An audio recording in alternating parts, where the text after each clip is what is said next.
Menarik hari ini. Inspirasi keluarga Malaysia, jasa guru tidak ternilai. Azam Tahun Baru 2022.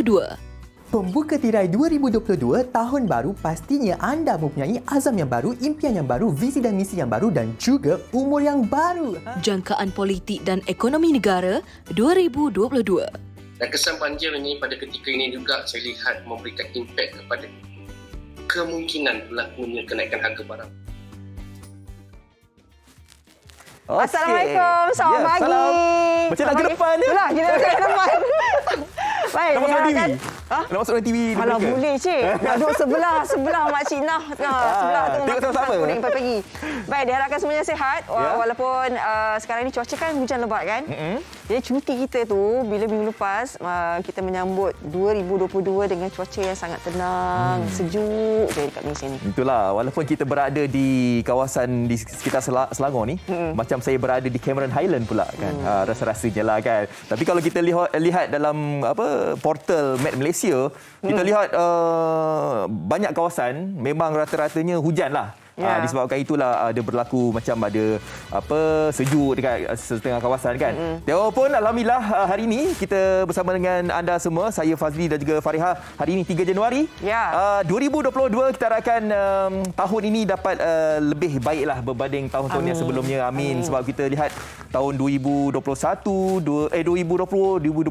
rasa macam banyak onak dan juga duri, dan di penghujung tahun 2021 kita dikejutkan dengan banjir besar dan sebagainya kan. Dan masih lagi berhadapan dengan cabaran itu, pembuka 2022 yang mungkin kebanyakan daripada kita tidak merasakan vibes tahun baru itu.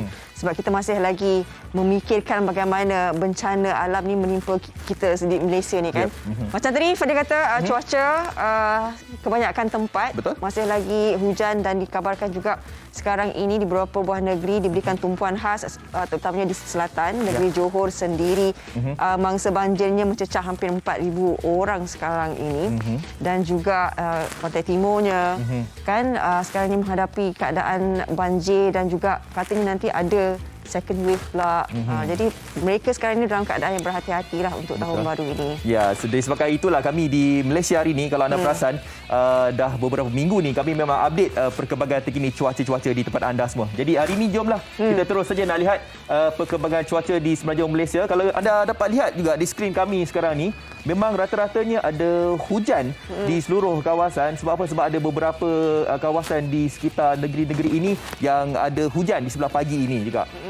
Ini di semenanjung Malaysia. Mungkin kita boleh tengok di Johor sekarang ini bagaimana keadaannya. Kebanyakan daerah semuanya hujan. Dan juga difahamkan Met Malaysia telah mengeluarkan amaran hujan lebat berterusan, peringkat bahaya.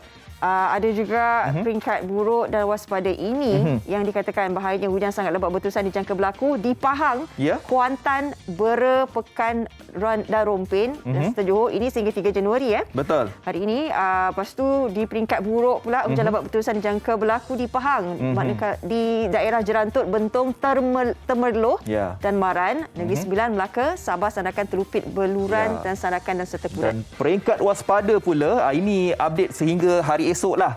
Waspada hujan, maksudnya waspada ni hujan berterusan dijangka berlaku di kawasan-kawasan yang dinyatakan di sini, iaitu di Kelantan, Terengganu, Pahang. Dekat Pahang ni di Tanah Tinggi, Cameron, Lipis, Raup, di Sabah, Pantai Barat, Tuaran, Ranau dan Kota Belud, dan di Sandakan di Kinabatangan. Dan juga berlaku hujan berterusan dijangka berlaku pada sehingga hari ini sehingga 3 Januari, iaitu di negeri Perak, Manjung, Kinta, Perak Tengah, Kampar, Bagan Datuk, Hilir Perak, Batang Padang dan Muak Lim, termasuk di sini di Selangor, KL dan juga di Putrajaya. Dan diharapkan semua kalian juga kita boleh sama-sama lah juga merancang perjalanan sekiranya ada pergi ke mana-mana. Terutamanya di negeri yang telah diberikan amaran hujan lebat berterusan ini. Jadi berhati-hati pastikan kalian juga peka terhadap Jabatan Meteorologi sebarang perkembangan terkini yang diupdatekan. Sekarang dulunya mungkin kita rasa macam apabila amaran ini dikeluarkan mungkin kita tidak boleh ambil macam sambil lewa saja, tapi sekarang ini kita kena ambil tahu sedia maklum. Okey, kita terus saja ingin bersama dengan koresponden TV Media Prima di wilayah selatan. Kita terus saja bersama dengan Zahir Senapiah lah untuk mengikuti update terkini keadaan di wilayah selatan, iaitu di Segamat Johor, difahamkan. Assalamualaikum Cik Zahir. Cik Zahir. Zahir? Ya, dengar. Dengar ya. Okey. Baik, Ya. sekarang ni Cik Zahir di Segamat Johor. Sekarang saya di Kota Tinggi Johor. Baik. Mungkin boleh berikan Dalam, sedikit perkembangan. Sekarang di Kota Tinggi Johor sebab di Kota Tinggi ni semalam baru dinaiki air Ya. dan 3 pusat pemilihan baru dibuka. Dan hari ini jumlah mangsa di Johor ni mencatat peningkatan daripada 3,665 mangsa yang sejak semalam meningkat kepada 3,841. Jadi daerah terbaru yang menjadi yang dinaiki air adalah daerah Mersing dan Keluang lah. Jadi kalau dikira secara keseluruhan sekarang ni ada 6 daerah yang telah dinaiki air lah. Dan Segamat menjadi daerah paling ramai dengan seramai lebih kurang 3,178 mangsa yang berada di 47 pusat pemilihan. Manakala di Mersing yang baru dibuka awal pagi tadi sebanyak 6 pusat pemilihan yang menempatkan kira-kira 366 mangsa dan yang terbaru sekali adalah Keluang lah dengan 3 pusat pemilihan yang menempatkan 17 keluarga membabitkan 53 mangsa. Dan sekarang ni Kota Tinggi masih lagi hujan lebat. Di kawasan selatan ni keadaan mendung dan ada setengah tempat masih hujan lah. Macam di Segamat masih ada hujan, di Kota Tinggi masih hujan dan di Mersing juga masih hujan. Hujan lebat Manakala daerah lain tu hanya mendung tapi menunjukkan arah akan hujan juga lah. Ya. Sebab kita lihat keadaan cuaca di sebelah selatan ini berkemungkinan pagi ini mendung dan mungkinlah akan berlaku hujan dan seterusnya banjir di sana. Okey, baik. Terima kasih Zahir di atas laporan yang diberikan. InsyaAllah besok juga kita akan hubungi untuk kita mengetahui tentang perkembangan terkini di Johor. Terima kasih. Jaga diri juga. Baik. Terima kasih. Ya, sama-sama. Terima kasih Fazli dan Fareha. Ya, baik. Itu dia. Zahir Senapiah, responden TV Media Prima Wilayah Selatan. Dan keadaan macam ni pastinya itu juga memberi cabaran penugasan mereka untuk melaporkan sebarang perkembangan terkini di sana. Baik, kita nak terus bersama dengan Encik Nazaruddin Syara'i, Pengarah Pusat Kawalan Bencana Negara NDCC bersama kami untuk memberikan sedikit perkembangan terkini keadaan di seluruh negeri sekarang ini. Hello, Assalamualaikum. Waalaikumsalam. Okey, tadi kita dah tahulah perkembangan banjir di Johor. Jadi Encik Nazaruddin boleh kongsikan apakah perkembangan terkini status update cuaca di keseluruhan negeri di Malaysia? Berdasarkan statistik yang diterima oleh pihak NDCC, setakat ni banjir ni melibatkan 7 buah negeri, 27 daerah dan mangsa keseluruhan sehingga pagi ini adalah lebih kurang dalam 10,834 orang yang melibatkan 158 pusat pemindahan. So, kalau kita perhatikan dari segi statistiknya, Johor merupakan negeri tertinggi, diikuti Melaka, Negeri Sembilan, Pahang, Terengganu dan Johor, Melaka, Negeri Sembilan, Pahang dan Sabah. Setakat ni negeri mana yang teruk terjejas disebabkan banjir ni? Paling teruk terjejas adalah Johor lah. Johor dengan mangsa seramai 2,553 melibatkan 5 daerah, pusat pemindahan sebanyak 45 dan keluarga seramai 653. Dan daerah yang paling teruk terjejas adalah di Segamat lah. Kalau kita lihat di negeri di sebelah pantai timur, bagaimana keadaannya sekarang ini? Pantai Timur so far yang berlaku dekat Pahang lah, Pahang Terengganu. Dekat Kelantan setakat ni walaupun hujan berlaku, kita tak terima lagi tentang pusat pemindahan lah. So yang berlaku hanya di Pahang dengan Terengganu. Di Pahang mangsa yang terlibat setakat ni adalah lebih kurang dalam 2,050 dengan 8 buah daerah. Yang paling teruk terjejas di Pahang adalah Lipis lah. Baik. Cik Nazarudin, mungkin sedikit pesanan buat orang ramai sebab tadi kita pun telah mewarakan berkenaan bagaimana meteorologi juga telah mengeluarkan amaran di beberapa negeri kan berkenaan dengan hujan lebat yang berterusan ini. Ya, semalam Met Malaysia telah pada pukul 6.20 petang telah mengeluarkan amaran hujan lah. So negeri Johor dijangka terus dilanda hujan hingga hari ini. Amaran hujan sangat lebat berterusan dijangka berlaku di Pahang, melibatkan Kuantan, Bera, Pekan dan Rompin macam mana ke seluruh negeri Johor lah. Dan juga berlaku di amaran buruk berterusan berlaku di Pahang, Negeri Sembilan, Melaka, Sabah, Sanakan dan Kudat. Termasuk juga negeri-negeri lain lah.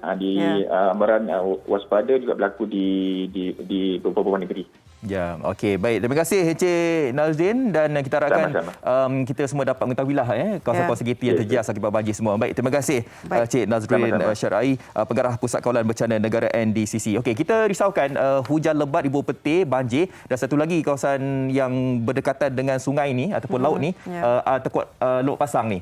Dan juga kepada anda semua, kalau ada di antara anda yang terjejas akibat banjir ni, kita kena tahu kawasan kita tu sebab apa kadang-kadang ada di antara anggota keselamatan yang bergerak di kawasan tersebut supaya suruh berpindah. Berpindah kita kena pindah dan tidak kira lah pindah dekat PPS, dekat sekolah, ke masjid dan sebagainya. Kena ikut arahan. Baik, sedikit tadi kita dah, ini antara ramalan kan. Mungkin kita boleh tengok yang ini juga. Ini ramalan fenomena air pasang besar pada 2 hingga 5 Januari. Sebenarnya di barat semenanjung Malaysia disaran agar lebih berwaspada fenomena air pasang besar. Dijangka berlaku mulai 2 hingga 5 Januari, hingga hari Rabu lah. Boleh ke tu? Walaupun dijangka berlaku skala kecil pada November yang lalu. Jadi pastikan ini kawasan-kawasan berisiko adalah Kedah, iaitu Kuala Muda, Perak di Bangan Datoh, Selangor di Klang, Kuala Langat, Sabak Bernam dan Kuala Selangor. Manakala di Johor di daerah Batu Pahat dan juga Pontian. Betul. Yang nombor 2 ini kita perlu ambil maklum juga. Dinasihatkan supaya kalau bercadang nak pergi ke tempat-tempat yang sekitar pantai itu berhati-hatilah. Tapi untuk waktu sekarang ini tak perlulah kan nak pergi tengok cuaca sekarang ini. Okey, kita lihat satu yang sebelah lagi. Okey. Inilah dia lokasi dan kawasan yang berpotensi berisiko mengalami fenomena air pasang besar di sepanjang pantai barat semenanjung Malaysia. Faria. Di Johor, Batu Pahat, Pontian tadi, Melaka kan. Baru hari tu kita semalam tengok di Kampung Moten dah tenggelam lah. Alai Perdana Teluk Mas, Pengkalan Balak, Kuala Linggi, Negeri Sembilan di Port Dickson. Selangor, Sabak Bernam, Kuala Selangor, Kelang, Kuala Langat. Ini dia Perak, Larut, Matang, Manjung, Hilir Perak. Kedah, kampung tepi sungai ke Kampung Pulau Sayak. Ni Kuala Muda lah ni, Pulau Sayak kan. Perlis, Bukit Putih ke Kuala Perlis, Lebuh Raya Kuala Perlis, Pulau Pinang, Mak Minah kawasan Juru, Bagan Ajam, Pantai Robina, Muara Sungai Kerian dan juga Sungai Batu. Ada 1, 2, 3, 4, 5, 6, 7, 8. 8 negeri yang dikatakan berpotensi untuk mengalami fenomena air pasang besar. Jadi kita kena sedia maklum tentang perkara ini. Baik. Kita berhenti berehat. Selepas ini kita nak bercakap tentang azam ni. Penting ke azam? Setiap tahun duk pasang azam tahun 2022 apa dia? Ada ke tak ada?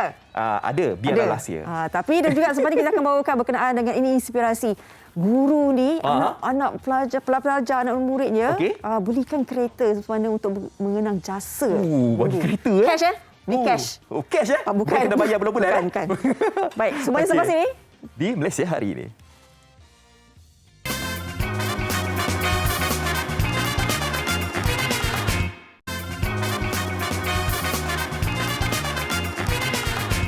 Okey, balik lagi di Malaysia hari ini. Kita terus saja nak bercakap ataupun bercerita tentang inspirasi keluarga Malaysia, jasa guru yang tidak ternilai. Kalau kebiasaannya hari guru, kan macam saya sendirilah kan. Hari guru kan biasa bagi cikgu hadiah kan.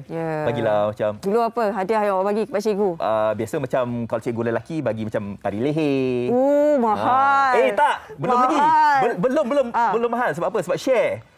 Share berapa orang kan, bukan seorang. Tapi ini lagi mahal. Dapat kereta. Dua, saya dulu beli bedak je. Bedak? Jangan gelak. Itu betul je mampu. Mahal tu. Baik, ini bagaimana anak murid kan mengenang jasa seorang guru. Apabila apatah lagi guru tu mempunyai hati yang sangat bersih. Kalau apa-apa pun bercakap pujinya diberikan semuanya kepada anak-anak buah. Jadi ini dia kita nak bersama dengan Cikgu Ahmad Bidin. Bekas guru kolej Tunku Kursiah. Tapi sebelum itu Faria, Inilah dia, kita lihat dulu antara gambar-gambar momen ketika upacara majlis perpisahan lah Cikgu Bidin ini. Apa yang menarik juga untuk saya kongsikan, ada di antara pelajar ni, Cikgu Bidin ni, Cikgu Ahmad Bidin ni dia ajar admat tau. Matematik. Matematik dan matematik tambahan kan. Biasanya matematik tambahan ni kan susah, tapi ada di antara pelajar yang kata daripada tak minat terus jadi minat dan juga boleh terus skor apabila Cikgu Ahmad Bidin ni ajar. Cikgu itulah. dia sangat mempengaruhi tau. Ilmu tu kadang-kadang cikgu macam tu pun kita daripada admat susah. Susah formula kan? Banyak formula. Baik, kita nak bersama dengan Cikgu Ahmad Bidin. Assalamualaikum Cikgu. Waalaikumsalam Fazli Fariha. Terima kasih kerana sudi mengundang saya pada pagi ini. Sama-sama. Patutnya kami terima kasih pada cikgu kerana masih sudi bersama dengan kami untuk berkongsi sedikitlah pengalaman juga. Ini momen-momen indah lah ni apabila mendapat hadiah yang cukup bermakna daripada murid. Bila dapat macam tu cikgu, sebuah kereta kan, bagaimana ketika itu? Sangka tak bahawa anak murid ni akan belikan hadiah kami sebesar dulu. kereta. Itulah seperti yang Fazli sebut tadi, kebiasaannya apabila kita bersara, kita akan dapat hadiah yang kita kata biasa-biasa. Jadi apabila terpampang sebuah kereta depan mata, memang ayat yang saya sebut dengan hadirin yang hadir pada hari itu tidak terkeluar apa-apa kata-kata. Speechless, tak boleh nak cakap apa-apa, dan mengambil masa hingga sekarang pun masih lagi tersentuh hati kerana bukan senang untuk dapat sumbangan sebuah kereta daripada anak murid. So sampai sekarang masih terfikir-fikir perkara yang telah berlaku. Ya, kita lihat betapa segala pengorbanan, kebaikan cikgu sebenarnya memang dihargai lah kan.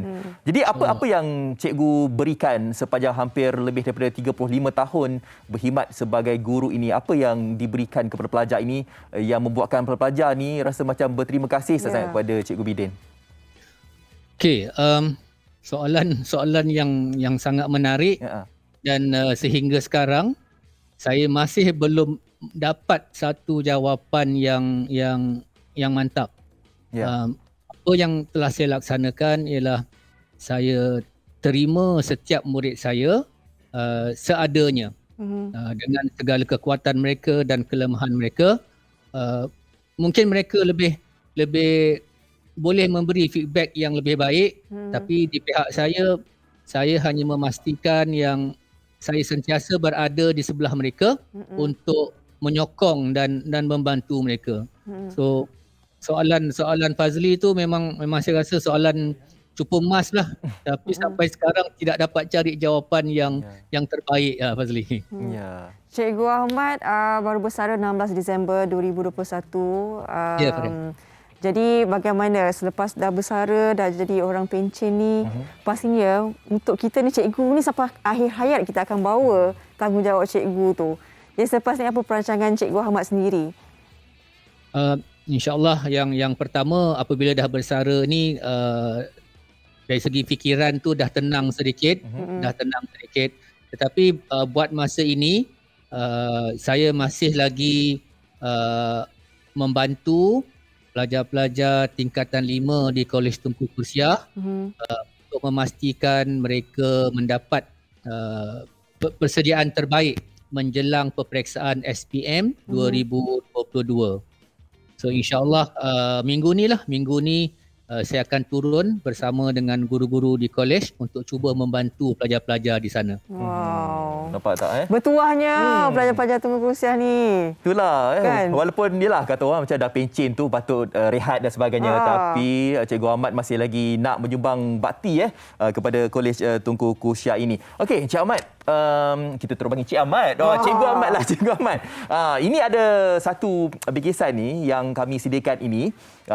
Saya rasa sesuai lah ditengok oleh Cikgu Ahmad sendiri. Kita dah kumpulkan alumni ataupun bekas-bekas pelajar Cikgu Ahmad, dan mereka akan memberikan ucapan penghargaan kepada Cikgu Ahmad. Jom kita saksikan. Kami ingin mengucapkan selamat bersara Tak maaf banyak-banyak cikgu dengan kenakalan kami dulu. Cikgu ingat tak cikgu pernah belikan seaweed untuk saya? Kami ingin mengucapkan selamat berehat and semoga Cik Ahmad sentiasa di dalam rahmat dan keberkatan Allah. Take care Cik Ahmad. We love you. Cik Ahmad yang kami kenal dulu, orangnya sangatlah penyabar. Bila kena usik, kena sakat macam mana pun, dia tak pernah marah kami. Adalah satu insiden ni, kami pernahlah menyusahkan Cik Ahmad sampaikan Cik Ahmad terpaksa tumpang wak jual tempe, naik motor keliling kampung mencari kami sebab kami tiba-tiba menghilangkan diri. Minta maaf Cik Ahmad. Di kesempatan ini saya ingin mengucapkan terima kasih kepada semua guru-guru TKC yang telah mengajar batch kami SPM 91, khususnya Cik Ahmad. Selamat bersara. Terima kasih Cik Ahmad. Kenangan dengan Cik Ahmad tu banyaklah, tapi yang paling terkesan pada kami adalah cara Cik Ahmad menegur suatu kelas dan sebagainya. Yang paling kami ingati, ada sekali tu cikgu kata, saya tak suka paksa kamu buat apa yang kamu tak suka buat. Masa tu sebenarnya kami tak buat kerja at maths dia, jadi dia tak marah, cuma dia tegur secara halus. Kami minta maaf cikgu atas segala kesalahan kami dan kami doakan semoga cikgu sihat selalu dan berbahagia. Assalamualaikum Cik Ahmad. Saya wakil daripada batch SPM 2004. Kami nak mengucapkan thank you so much for everything you have done for us. Kenangan yang kami tak boleh lupa pasal Cik Ahmad. Cik Ahmad ni sangatlah sweet sebab dia pernah wish one of our friends punya birthday. Dia tulis on the whiteboard. Masa tu kami baru je balik daripada makmal. Bila kami masuk kelas, kami baca je, Cik Ahmad cepat-cepat nak padam tau. Tapi macam itulah kenangan yang tak boleh lupa. Thank you so much Cik Ahmad. Selamat bersara. Saya tak tahu kenapa saya pula rasa sebab. Cikgu Ahmad, saya nak tanyalah, okey, dalam ramai-ramai pelajar ni kan, kita lihat kebaikan Cik Ahmad ni kan, Cikgu Ahmad ni, ada tak yang macam mengambil kesempatan di atas kebaikan-kebaikan yang Cik Ahmad lakukan ini?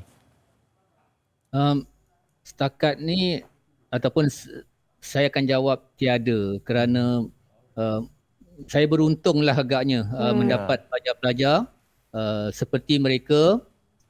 Mereka perlukan bantuan, tetapi dalam keadaan yang sesuai.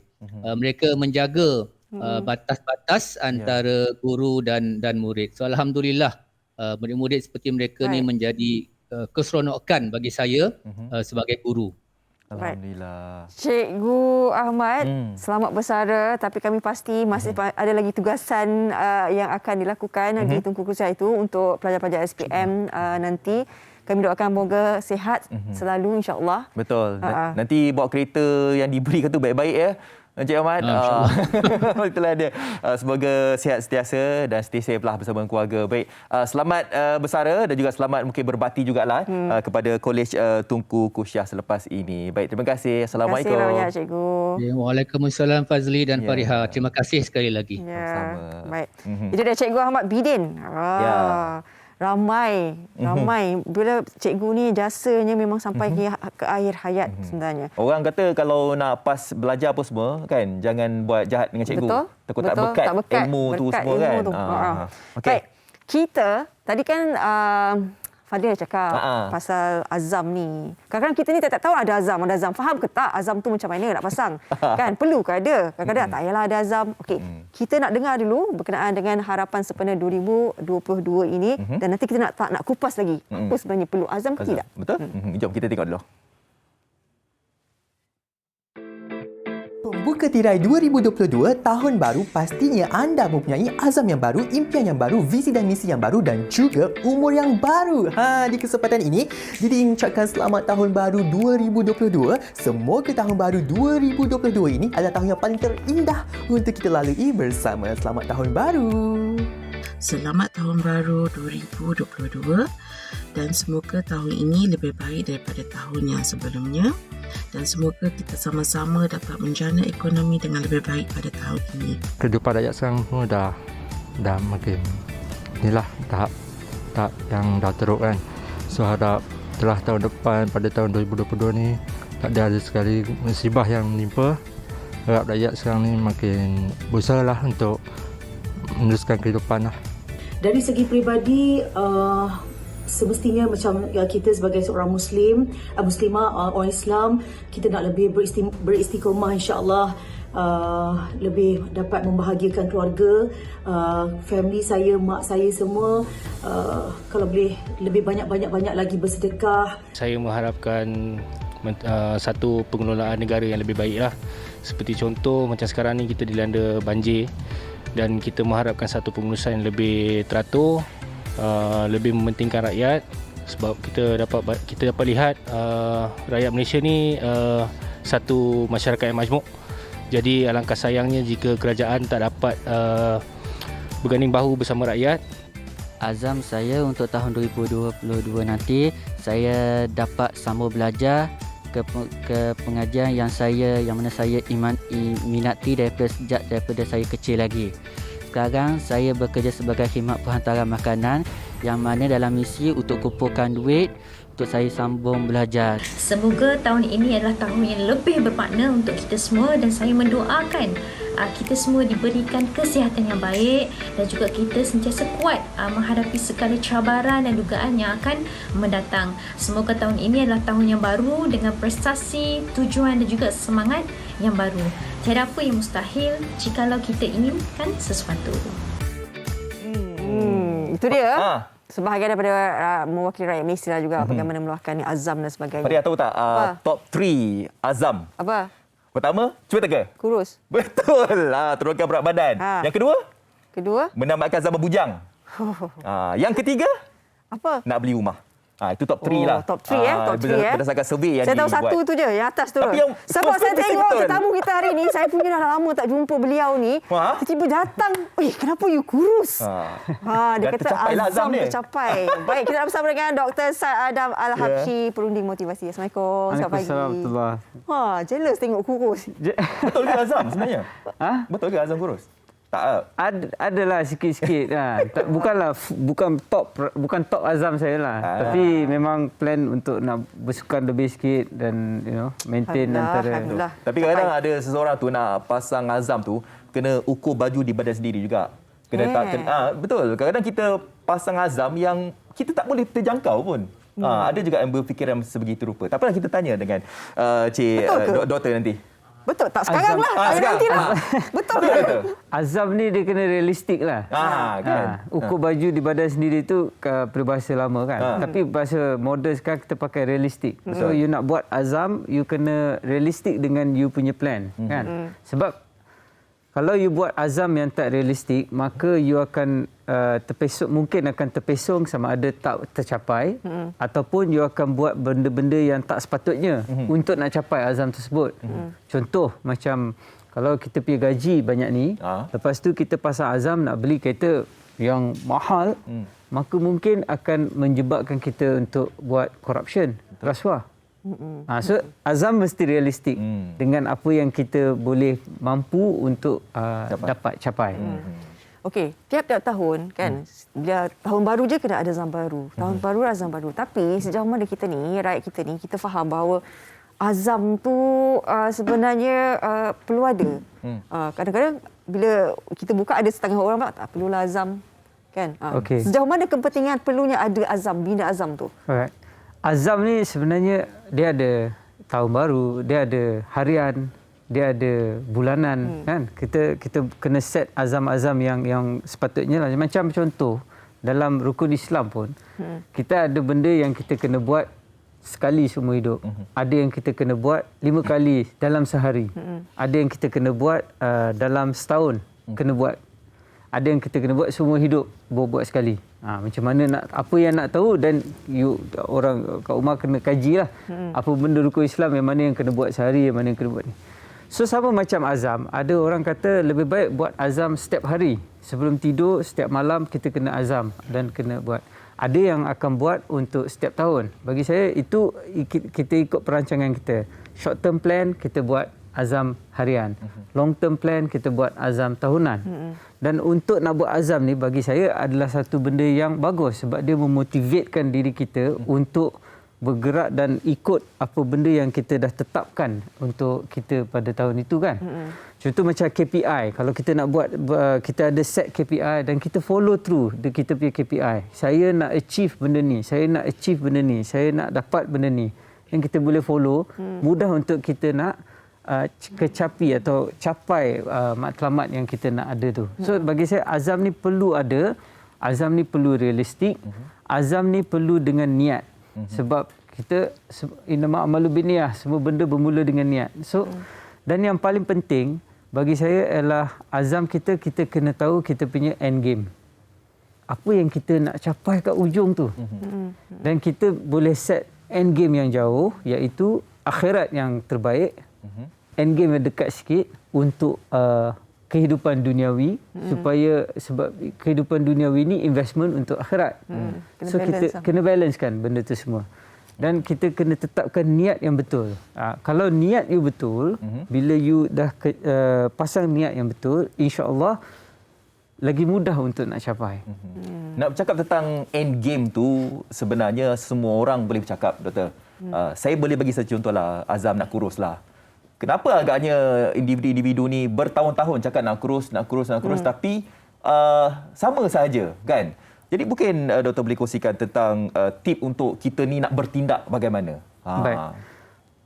Bila kata orang nak kurus, maknanya dia tahu yang dia sebenarnya berat dia terlebih.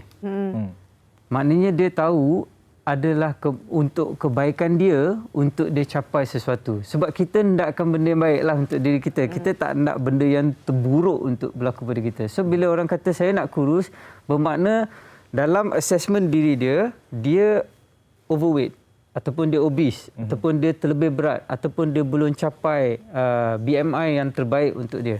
Dan dia tahu sendiri yang kalau dia capai BMI itu yang terbaik untuk dia. Sama macam perokok yang cakap azam dia untuk nak berhenti isap rokok. Tapi dia tetap isap rokok. Itu cognitive dissonance. Ada gangguan pemikiran yang dalam minda dia. So kalau you dah tahu benda tu baik untuk you dan benda baik ni mungkin sukar untuk nak dicapai, maka di situ you kena ada plan macam mana nak capai benda tu dan you kena follow disiplin. Sebab it all comes back kepada disiplin diri kita.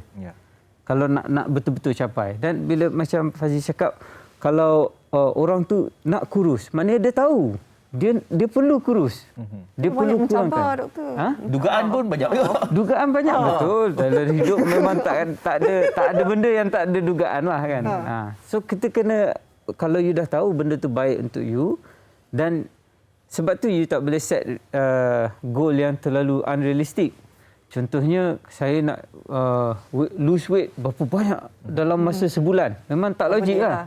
So you buat sikit-sikit. Dan buat supaya checklist yang mudah-mudah. Macam saya, bagi saya Januari selalu bulan yang demotivated. Sebab bila saya tengok KPI kerja saya kan, dia start balik pada kosong. Kita baru je minggu lepas, oh cantik ni dekat sini cantik. Masuk minggu ni, oh dah turun kosong. So memang Januari ni permulaan tu adalah satu yang sukar. Tapi kita kena hurdle, kita kena usaha. Azam ni bukan azam ni perlu kerja keras. Sebenarnya mungkin saya nak tanya dengan doktor lah, sebab sekarang ni kan ramai yang terkesan disebabkan banjir kan, bangsa-bangsa banjir ni mereka juga kadang-kadang bila dah jadi macam tu, kadang-kadang bila masuk tahun baru tu tak ada, rasa dah nothing, tak ada apa yang ada pada mereka. Jadi mungkin sedikit kata-kata dan juga pembangkit semangat pada mereka lah untuk tahun baru ini. Dalam ada, saya teringat pada hadis al-qamakal seperti mana yang apa yang Nabi SAW cakap, ajaib pada orang mukmin, sebab apabila berlaku benda yang baik, dia bersyukur, itu baik untuk dia. Dan kalau benda tu tak baik untuk dia ataupun sukar, dia bersabar dan itu adalah baik untuk dia. So saya selalu bila dalam keadaan orang yang mempunyai cabaran ataupun ujian pada diri, mereka perlu untuk bersabar, dan bersabar itu baik untuk mereka. Right? Itu satu. Yang kedua, bersyukur dengan apa yang ada. Sebab bukan SOP lah. Ini janji Allah Subhanahu Wa Taala lah dalam Quran.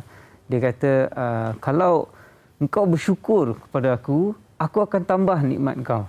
Tapi ini bukan bermakna bersyukur dengan hanya benda yang best-best yang kita dapat. Bersyukur bermakna dengan everything yang kita ada. Segala-galanya yang kita ada. Kalau kita tak boleh nak cari benda yang untuk bersyukur, cari kurangkan sikit. Jangan tengok pada nak tengok bank account sahaja ke apa. Tengok kesihatan diri. Baik. Tengok kepada apa yang kita ada. Luaskan lagi kita punya tu untuk bersyukur supaya sebab dia punya formula dia, once you bersyukur, you akan dapat tambahan. Ya, betul. La in syakartum la azidannakum wa la in kafartum inna adzabi lasyadid. Kalau engkau bersyukur, aku akan tambah. Betul. Baik. Dalam setiap azam yang kita impikan itu, jangan lupa Allah SWT. Itu paling penting kan. Baik. End game. Ya, end game. InsyaAllah. Amin. Amin. Baik, terima kasih ucapkan kepada Dr. Syed Adam Al-Habsyi, penulis motivasi yang bercakap tentang azam tahun baru ni. Kena ada ke tak perlu? Kan? Realistik. Ya, bagi realistik saya, penting. untuk kita kena positif. Betul. Dan yang negatif, kita nak hanya COVID test saja. Yes. Betul. Baik. Setuju. Kita nak berehat seketika. Tapi kita nak tengok dulu ini berkenaan dengan jangkaan politik dan juga ekonomi negara tahun 2022 ini. Jom kita saksikan.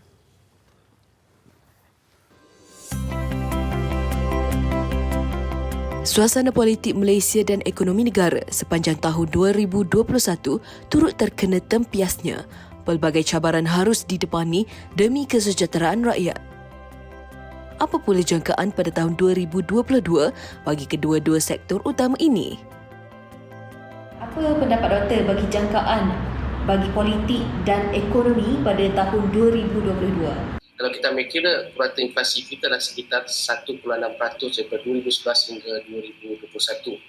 Dan kesan banjir ini pada ketika ini juga saya lihat memberikan impak kepada kemungkinan berlakunya kenaikan harga barang pada bulan yang mendatang disebabkan oleh sebahagian dari kawasan-kawasan pertanian itu sendiri telah dilanda banjir dan sedikit sebanyak memberikan kesan kepada supply and demand itu sendiri, iaitu demand dan supply itu di mana demand itu tinggi dan juga supply itu berkurangan disebabkan oleh kesan banjir yang sedikit sebanyak berkemungkinan akan memberikan kesan kenaikan harga barang itu sendiri.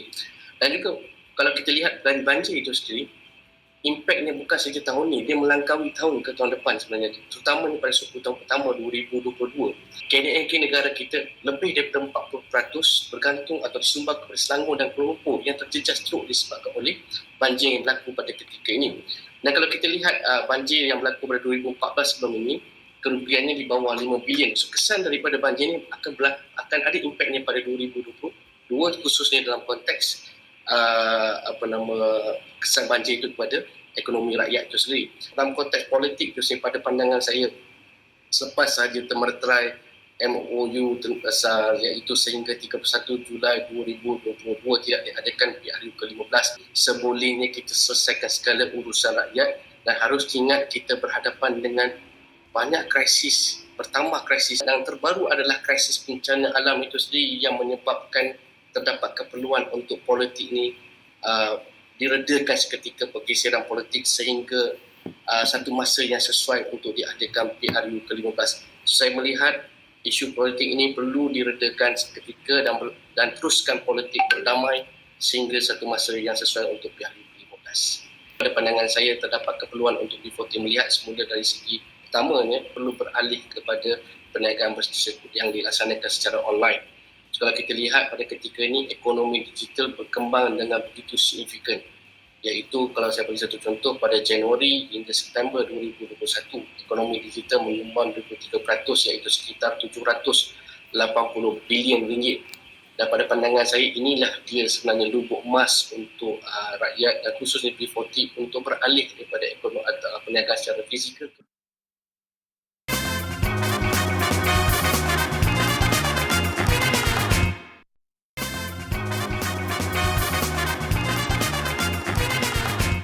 Baik, kembali semula dalam Malaysia hari ini. Terima kasih kerana masih setia bersama dengan kami. Baik, saya nak teruskan. Ini berkenaan dengan penjagaan kesihatan secara menyeluruh dengan V-Asia. Jadi kita nak terus bersama dengan Dato' Azril Muhammad Razi, pengasas V-Asia Cosmetic and Healthcare di talian. Assalamualaikum, Dato'. Waalaikumsalam. Khabar Fariha? Baik, Dato'. Selamat tahun baru. Alhamdulillah. Selamat tahun baru. Fariha, pertama sekali saya ingin mengambil kesempatan ya untuk mengucapkan selamat tahun baru kepada semua penonton Malaysia hari ini ya. Alhamdulillah saya rasa seronok teruja lagi dapat bersiaran pada pagi ni Fariha ya. Dan saya juga ingin mengambil kesempatan ya, jutaan terima kasih kepada semua penyumbang ya yang menyokong kepada Yayasan Bir Asia yang mana ya terlibat dengan sumbangan menghulurkan bantuan ya. Fariha di Yayasan Bir Asia yang mana ya dengan setiap pembelian dan juga ya sumbangan anda amat bermakna ya, sebab apa kita salurkan kepada mereka yang memerlukan ya semasa misi bantuan banjir ya. Dan Fariha bercakap mengenai azam tahun baru ya 2022, saya percaya ya semua orang inginkan kesihatan yang baik ya, kalau boleh kita ni nak bebas penyakit. Dan juga saya percaya semua orang tak nak pergerakan terbatas ya Fariha ya. Bayangkan kadang-kadang umur baru 50-an tapi dah ada macam-macam masalah penyakit ya, dirundung dengan kesedihan dan sebagainya, tak boleh bergerak, aktiviti terbatas, nak solat pun susah ya Fariha ya. Dan saya percaya ya kesihatan yang baik ni adalah perkara yang sangat penting ya, sebab itu kita perlunya mengamalkan gaya hidup yang sihat, pemakanan yang seimbang sangat-sangat penting Fariha ya. Bayangkan ya, kalaulah kita tak dapat bergerak dengan bebas ya, sudah tentu ya akan ada macam-macam masalah kesihatan dan sebagainya. Dan juga ya padahal kita perhatikan ya, ramai juga dalam keadaan pandemik ni, ramai juga antara kita yang ada masalah long covid ya, yang mana long covid ni kalau kita perhatikan sistem imunisasi tubuh badan lemah, cepat letih, lesu, kurang bermaya ya Fariha. Tak kurang juga kita perhatikan ya, bila dah ada macam-macam penyakit berangkai ni, sudah tentu ya kita akan rasa dilema dan sebagainya. Pergerakan terbatas, susah nak solat, kadang solat dengan berdiri pun tak dapat Fariha ya, terpaksa duduk dan sebagainya. Jadi seperti yang saya katakan ya, pemakanan yang seimbang sangat penting, gaya hidup yang sihat ya, anda kena amalkan gaya hidup yang sihat ya. Sebab apa? Ini sangat penting ya untuk kehidupan jangka masa panjang ya. Dan kalau kita lihat video kat TV, ini adalah nenek saya sendiri ya Fariha. Berusia 83 tahun tetapi masih boleh kekal sihat dan juga bertenaga ya, walaupun buat kerja banyak, tak cepat penat, tak cepat letih ya. Dan pemakanan seimbang ya, kalau anda lihat di kat TV, ini adalah platinum drink saya kira ya, sumber nutrisi dan vitamin yang sangat-sangat bagus ya, sebagai booster, dapat membantu memberi tenaga tambahan untuk kesihatan tubuh badan ya, meningkatkan mutu, tahap dan juga taraf kesejahteraan seseorang ya. Jadi Platinum Drink ini adalah formulasi terbaik ya, yang mana diformulasi oleh pakar pemakanan dan juga pakar nutrisi yang bertauliah ya, menggabungkan rumusan ya buah-buahan antioksidan yang terbaik, yang mana ya mengikut kajian klinikal buah mulberry ya mempunyai kadar antioksidan yang paling tinggi sekali berbanding dengan buah-buahan lain ya. Sebab tu kalau anda amalkan buah mulberry ini secara teratur, anda dapat lihat ya daripada segi tenaga, kesihatan tubuh badan dia tak cepat letih, tak cepat lesu, badan rasa lebih bertenaga, bermaya, bangun pagi rasa segar tubuh badan dia. Bayangkan ya, kadang-kadang antara kita ya Fariha, bila bangun pagi rasa letih, tak bertenaga, kadang-kadang rasa kebas kaki, kebas tangan ya, macam-macam masalah kesihatan. Tetapi bila anda amalkan gaya hidup yang sihat, pemakanan seimbang, amalkan Platinum Drink Bir Asia ni, sudah tentu ya, saya kira dapat membantu meningkatkan mutu, tahap dan juga taraf kesihatan pun dah cukup baik Fariha ya. Saya kira pengambilan yang 15 hingga 30 ml setiap hari ya, waktu pagi ketika perut kosong, sangat-sangat membantu anda. Jadi ya, bila anda amalkan, anda akan dapat rasa ya perubahan dari segi tubuh badan, stamina ya, rasa lebih cergas, bertenaga Fariha ya. Seperti saya katakan ya, anda lihat di TV, harga Platinum Drink ni hanyalah RM98 saja ya, menggabungkan rumusan terbaik diformulasi oleh pakar pemakanan, pakar nutrisi yang bertauliah Fariha ya. Dan istimewanya selain pada buah mulberry, ada buah-buahan lain ya, ada 5 buah acai berry, blueberry, manggis. Kemudiannya Fariha dalam juga ada shark cartilage yang mana sangat bagus untuk sendi dan juga tulang rawan anda ya. Saya faham ada antara kita yang berusia kadang-kadang bila naik tangga dah rasa lengan lutut dan sebagainya. Jadi anda boleh dapatkan Platinum Drink ni, seperti saya katakan ya, formulasi yang terbaik dalam masa sama juga ya, sebagai benteng untuk mencegah daripada penyakit-penyakit berbahaya ya, meningkatkan mutu, tahap taraf kesejahteraan ya, meningkatkan imunisasi tubuh badan. Saya kira sangat penting Fariha ya.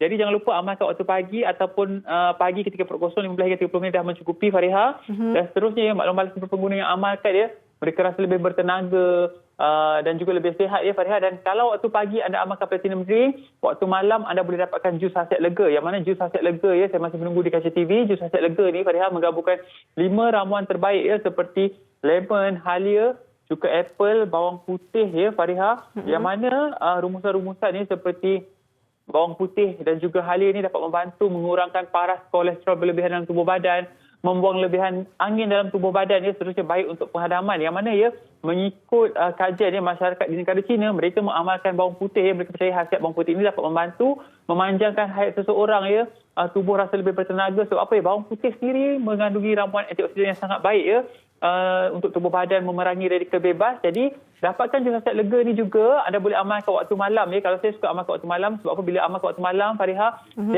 tidur saya lebih lena, saya akan serak buang angin waktu tidur, penghadaman dan juga pengawasan lebih baik ya. Dan harga jus hasiat lega ni hanyalah RM55 sahaja Fariha. Jadi gabungan kedua-dua ni kalau anda amalkan ya, platinum drink waktu pagi dapat membantu membekal tenaga sebagai sumber nutrisi dan vitamin, dan waktu malam anda amalkan jus hasiat lega ni sebagai kata orang tu dapat membantu memperbaiki kata orang tu pelawasan, penghadaman, dan dalam masa sama juga ya membantu membuang lebihan angin dalam tubuh badan ya. Sebab apa? Ramuan halia dan juga bawang putih yang sangat-sangat bagus untuk kesihatan tubuh badan. Sebenarnya ada juga apple lemon bersifat detoksifikasi semula jadi ya.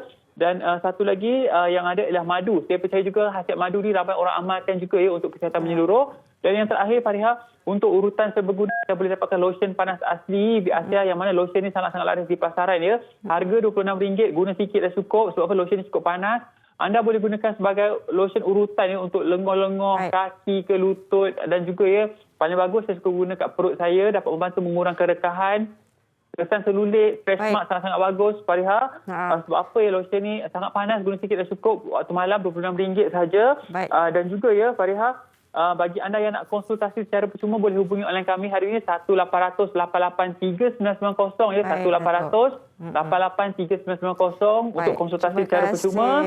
Dan juga Fariha ya, boleh dapat produk Biasia di Jombai dan juga di Shopee, Lazada. Ingat, kalau ke kedai-kedai jamu pastikan Biasia baru beli sebab apa, Biasia adalah peneraju, perintis dan juga pencetus produk herba berkualiti pada harga yang mampu milik. Terima kasih Fariha dan jumpa lagi. Assalamualaikum. Waalaikumsalam warahmatullahi wabarakatuh. Terima kasih banyak-banyak Datuk Azrul Muhammad Razi, merupakan pengasas Biasia Cosmetic and Healthcare. Semuanya boleh dapat, nanti saja dah diberikan nombor untuk dihubungi, dapatkan di sana. Baik, kita nak berehat seketika. Sekembalinya nanti kita nak bersama dengan Fazli juga berkenaan dengan prihatin pasca banjir. Semuanya selepas ini di MHI.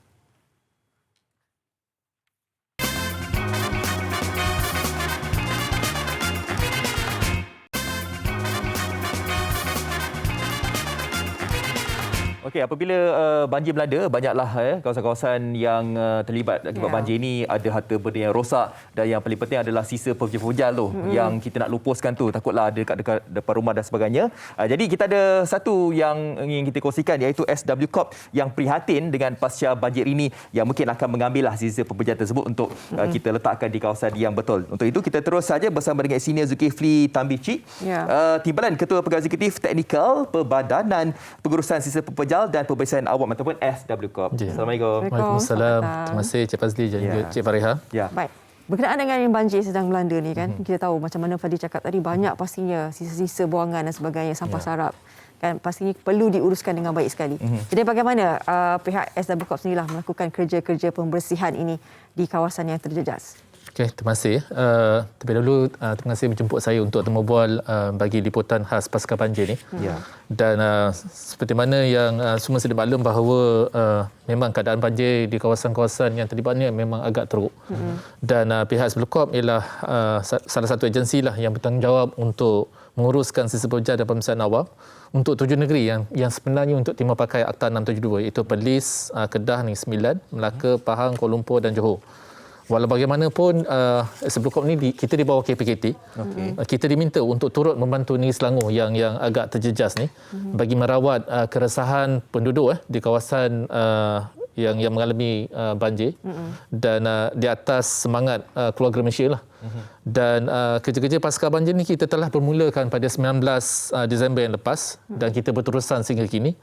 Dan sisa yang dikutip ni termasuklah perabot, sofa, bang elektrik, pakaian dan juga lain-lain lah. Dan kerja-kerja pembersihan pasca banjir ni melibatkan kita fokus pada jalan-jalan utama, perhubungan utama tu, because itu yang menyebabkan kadang terputus hubungan dan sebagainya. Dan kita juga fokus pada jalan-jalan di taman perumahan. So kedua-dua jalan yang perlu dibersihkan dahulu, dan sisa-sisa ni kita akan hantar ke tapak pelumusan sementara yang berdekatan untuk kita cepatkan proses pembersihan. Dan seterusnya sisa daripada tapak pelumusan sementara ni akan hantar kepada tapak pelumusan yang sebenar. Dan kita juga telah menggerakkan pelbagai aset dan juga jentera kita untuk memastikan bahawa semua kerja-kerja pasca banjir ni, kutipan ni dapat dibuat sebaik yang mungkin. Dan ketika melakukan kerja-kerja pembersihan ini sudah pastinya ada cabaran ataupun ada masalah yang dihadapi oleh pihak tuan sendiri kan? Ya. Dan kalau kita lihat pada cabaran juga masalah ni, kita dapati satunya ialah jumlah sisa pejal yang agak luar biasa banyaknya. Kalau kita compare sekarang ni semasa pasca banjir ni, jumlah sisa pejal ni 20 kali ganda daripada apa yang pada hari seharian yang biasa. So keduanya kita dapati bahawa pergerakan ke tapak pelubusan tu agak lama. So bila agak lama because lori terpaksa queue untuk masuk ke tapak pelubusan ni, that's why kita perlukan transit sementara bagi membolehkan segala kutipan sisa pejal ni dapat dibuat dalam masa yang singkat. Dan ketiganya kita dapati bahawa bila kita membuat kerja-kerja kutipan ni, dari segi persekitaran kerja tu basically mengancam kesihatan kerja. So itu yang kita concern lah. So itu antara cabaran-cabaran dan juga masalah yang kita hadapi. Dan dari segi solusinya kita dah wujudkan tapak pelepasan sementara ataupun kita panggil transfer station. Dan kita gerakkan keseluruh kekuatan staf kita untuk sama-sama membantu mengemblingkan tenaga di kawasan-kawasan yang terlibat. Dan untuk memastikan dari segi kesihatan pekerja ini, kita memastikan segala staf ataupun petugas kebersihan tu dilengkapi dengan pemakaian hand glove ataupun peralatan yang sesuai bagi memastikan kesihatan mereka terjaga. Apatah lagi sekarang kan musim COVID ni kan. Ya, betul. Bila dah dilakukan operasi pembersihan dan sebagainya, setakat ni berapa banyak dah jumlah tan yang sampul sarap yang diambil, dan nak tahu juga kat mana yang didupuskan dan sebagainya. Ya. Okey. Kalau kita lihat sekarang ni sehingga 1 Januari 2020 kita dapati bahawa sebanyak 53,800 tan jumlah sisa banjir yang telah dikutip, meliputi Selangor sebanyak 33,000 tan, Pahang 18,000 tan, Kuala Lumpur 600 tan, Negeri Sembilan 1,200 tan dan Melaka 70 tan. Dan 10 tapak pelepasan sementara ini telah pun kita sediakan bersama-sama dengan bantuan dan juga kerjasama daripada pihak PBT dan juga pihak KDB. Dan 10 tapak pelepasan sementara ini, satunya di Majlis Bandaraya Shah Alam, di Transfer Station Section 21, di Transfer Station Kampung Lombong, Transfer Station Section 25. Untuk Kajang kita letakkan di Transfer Station Sungai Lui, di Transfer Station Batu 14 Hulu Langat dan juga di Transfer Station Reserve Kubur Nanding. Untuk Majlis Bandaraya Sepang kita letakkan di Transfer Station Taman Mas Dengkil, Transfer Station Taman Lestari Mewah Jenderam, Transfer Station Business Park di Salak Tinggi, dan di Majlis Bandaraya Suruhanjaya kita letak di Transfer Station Bukit Lancung. So kita mohon kerjasamalah daripada semua pihak sekiranya mana-mana yang terlibat dalam banjir itu boleh menghantarkan sisa itu dekat Transfer Station yang telah dinyatakan tadi. Okey, kita ada 1 minit lagi ni. Mungkin pihak tuan boleh kongsikan kerjasama yang dijalankan daripada pihak lain untuk mempercepatkan proses pembersihan yang sedang dijalankan, dan juga ada tak cadangan daripada pihak Esrul Corp sendiri untuk mengasingkan sisa pepejal ini yang mana kita tahu untuk kerja-kerja pembersihan masa banjir ini. Okey, di peringkat Esrul Corp dan juga KPKT kita dapat bantuan juga sama daripada sukarelawan yang diwujudkan, iaitu dipanggil My Livable Squad yang telah ditubuhkan. Dan pada sama juga kita dapat 400 sukarelawan yang meliputi banyak agensi seperti bomba, polis, ATM, pihak berkuasapatan, PBT dan juga daripada pihak swasta dan juga NGO lah. Dan kita ucapkan terima kasih kepada semua orang awam dan NGO yang bersama-sama mengemblingkan tenaga dan juga masa untuk membersihkan kawasan persekitaran tersebut. Dan kita kerja-kerja pembersihan ini kita telah gerakkan semenjak 19 Disember lepas. Dan kita akan teruskan sehingga kini supaya kita dapat, masyarakat dapat menikmati persekitaran yang lebih mampan, boleh diduduki dan didiami dengan selesa. Baik. Terima kasih banyak-banyak diucapkan di atas perkongsian ini. Encik Zulkifli Tambici, Timbalan Ketua Pegawai Eksekutif Teknikal Perbadanan Pengurusan Sisa Pepejal dan Pembersihan Awam SW Corp. Dan kita harapkan inilah antara usaha yang dijalankan untuk membantukan mereka yang memerlukan, khususnya mangsa-mangsa banjir. Terima kasih. Baik, jangan lupa untuk saksikan Emission esok. Esok kita rasa kepas jangan tak indah. Bye. Dah tak cukup masa. Bye. Assalamualaikum. Jumpa lagi esok. Bye.